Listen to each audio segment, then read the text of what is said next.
I've been thinking this week about change and how we respond or fail to respond when it seems as though change is required. And remembering a number of years ago, I guess 20 years ago, when I had a medical test that required me to be under partial anesthesia. And I had known for some time that I don't do well with anesthesia ever since I had a couple of oral surgeries as a teenager. And they always ended up with me gripping a bucket in the bathroom and trying desperately not to throw up, at which I was never successful. But I remember this particular medical procedure and endoscopy, not only for how badly I felt because of the anesthesia, but also because I came to understand during that episode with absolute clarity that when I feel uneasy or uncomfortable, when I feel badly, I do not want anything to change. So it could be that I have broken out into a cold sweat and I might be shivering and shaking in a wet t-shirt, but if the fan has been on all morning, then do not, under any circumstances, touch the fan. Do not turn it off. Do not turn it lower. Leave it the way it is. If I'm not already under the covers, don't try to cover me. Alternatively, if I am under the covers, don't uncover me.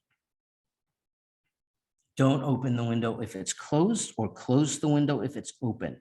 And if you happen to be, say, a good friend who is trying to care for me, I very much appreciate it, but do not touch me. And don't touch the bed either. And please don't walk across the floor, because the vibrations of your footsteps will make the bed move.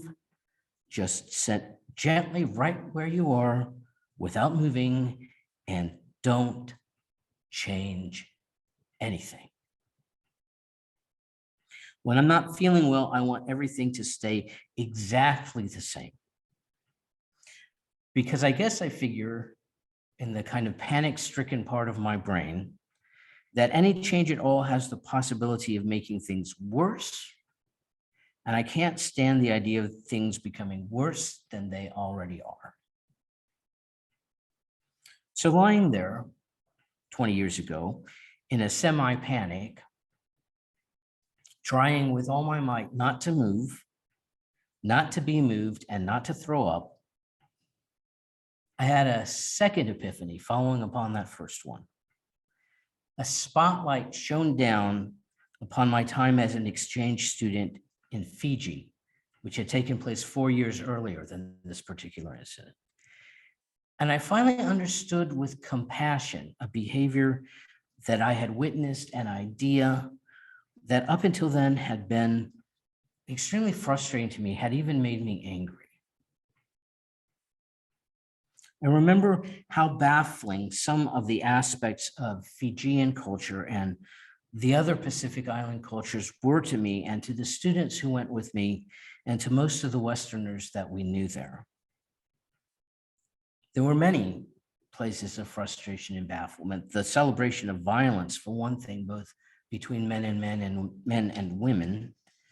The common acceptance, especially in Fiji, that some citizens did not deserve equal rights. And just the confusion about the fact that on a set of islands almost entirely composed of so-called public land, there was actually no public land anywhere. And I could go on, as I am sure anyone that I knew there could have gone on and on about the bafflements and frustrations I presented and my downright rudeness.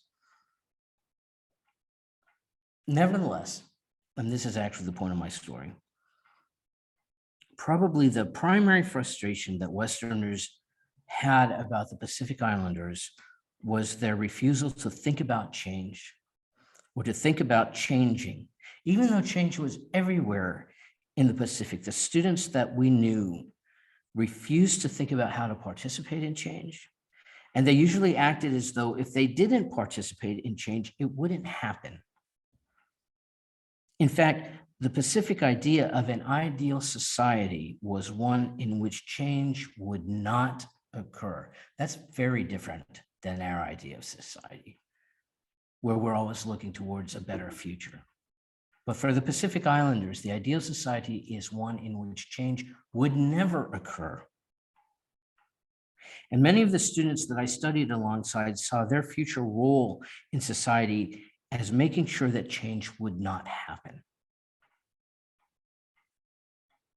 So at this point in time, most of the Pacific Islands are as Christian as any Western nation, actually probably more Christian than most, more Christian than all of Europe, about as Christian or more Christian than the United States.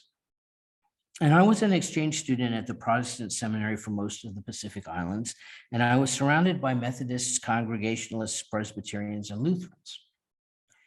And yet, where we Westerners saw our Christianity as being about transformation of ourselves individually and of our cultures, the Pacific Islanders we knew spoke of Christianity as a force that would keep everything the same, that would keep everything the way it had always been. I remember how frustrated one of the instructors of pastoral ministry was, a Presbyterian from New Jersey. They act as though they can keep things from changing, Joe said, but they know they're changing. They see the changes.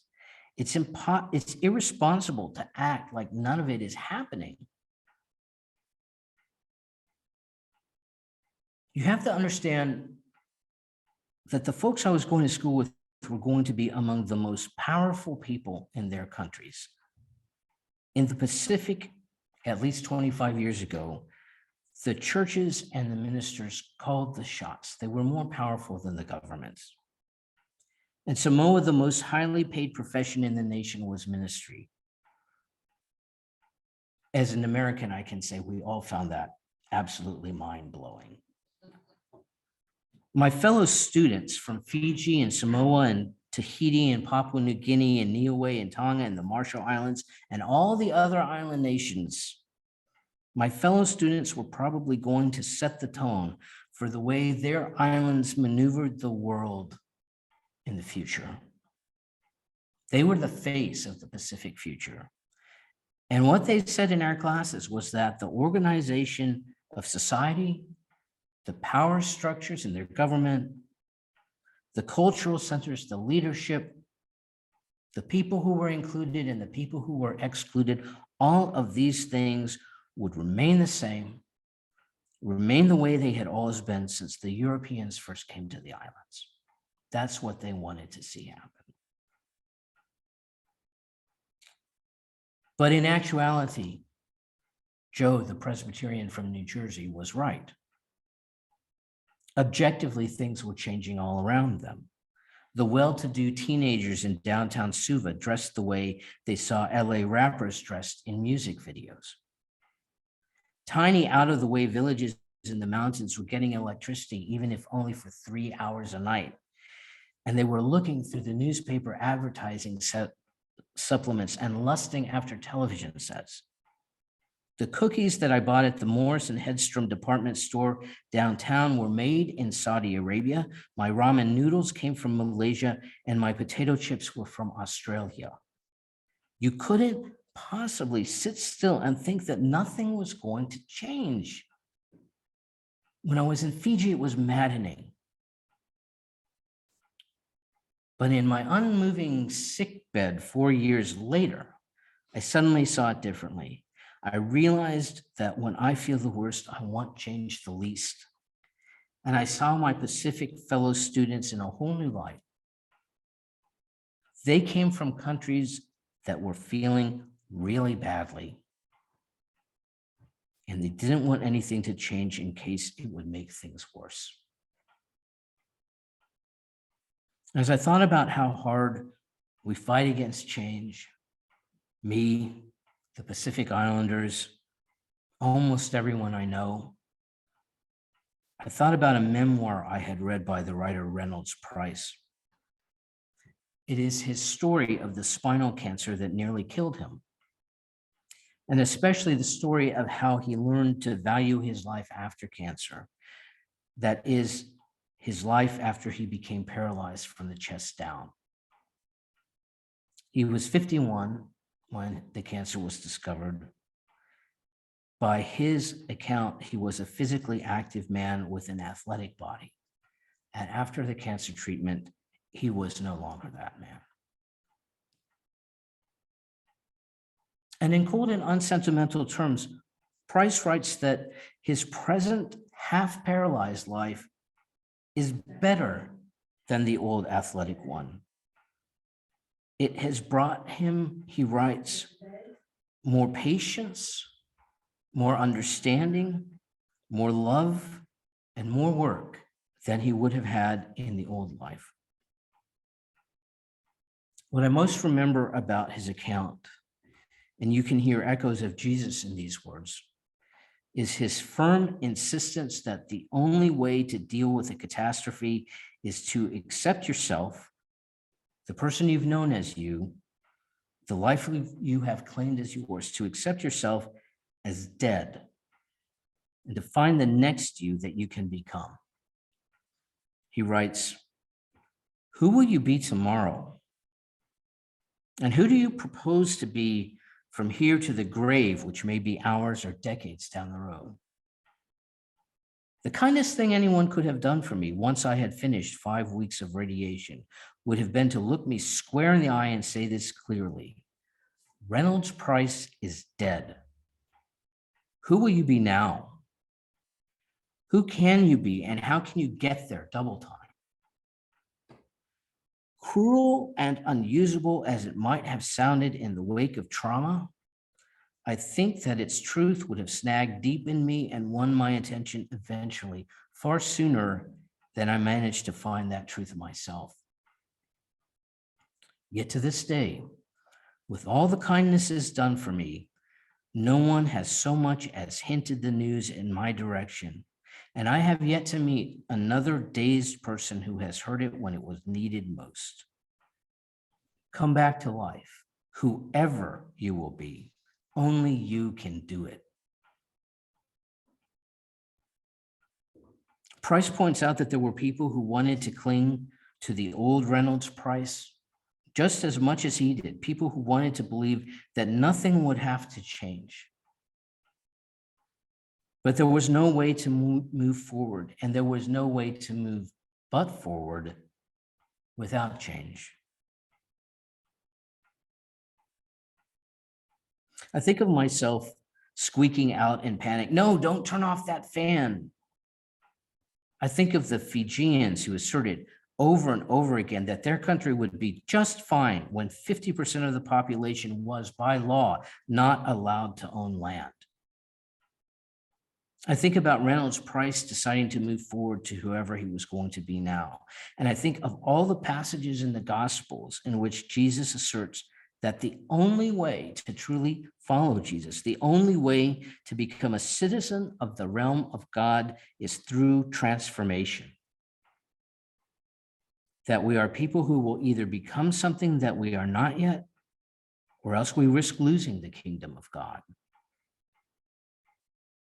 I think, for instance, of the story of the young rich man, which appears in Matthew, Mark, and Luke. In Matthew 19, it's told this way, and I'm using the translation by David Bentley Hart. "And look, someone approaching him said, 'Teacher, what good thing may I do in order that I may have the life of the age?' And he said to him, 'Why do you question me concerning the good? One there is who is good. But if you wish to enter into life, keep the commandments.' He says to him, 'Which ones?' And Jesus said, 'You shall not murder, you shall not commit adultery, you shall not steal, you shall not bear false witness, honor father and mother, and love your neighbor as yourself.' The young man says to him, 'All of these I have kept. What am I still lacking?' Jesus said to him, 'If you wish to be perfect, go sell your possessions and give to the poor, and you shall have a treasury in the heavens, and come follow me.' But the young man, hearing the counsel, went away in sorrow, for he was someone who had many possessions. And Jesus said to his disciples, I tell you that it will be hard for a rich man to enter into the kingdom of the heavens. And again, I tell you, it is easier for a camel to enter in through the eye of a needle than for a rich man to enter into the kingdom of God. I think about that comfortable young man, really not so different from myself, and I see him wanting an easy answer. He's done all the regular things, fulfilled all the expectations other people have had for him, done all the things people have told him to do. He wants the one small extra thing that will put him over the top. Maybe it's another 2 cents when he gives alms. Maybe it's bringing an extra goat to be sacrificed at the temple. He isn't prepared for what Jesus tells him. Change your life. Become a different person. Turn your priorities upside down. A few chapters later in Matthew, Jesus looks straight in the eyes of the ones questioning him and says, have you never read in the scriptures, the stone that the builders rejected has become the cornerstone?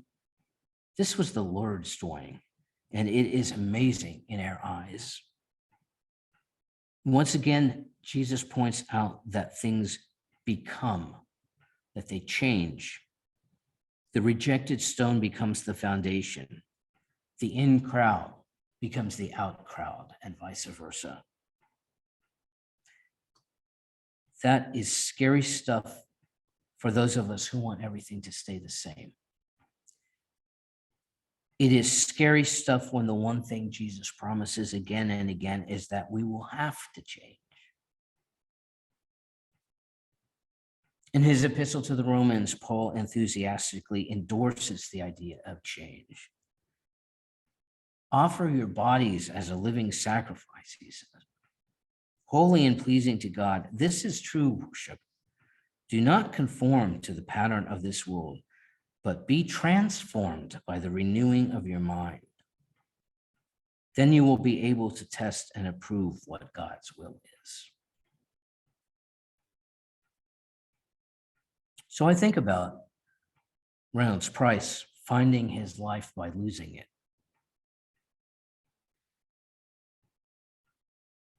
I wonder sometimes whether it might not actually feel better rather than worse to shut off the fan when I've broken out in a cold sweat. Is continuing in the same place, unmoving, hoping that things won't get worse if I make no changes, really the most positive result I can hope for? Well, it could be, but I don't think that's the answer Jesus would give.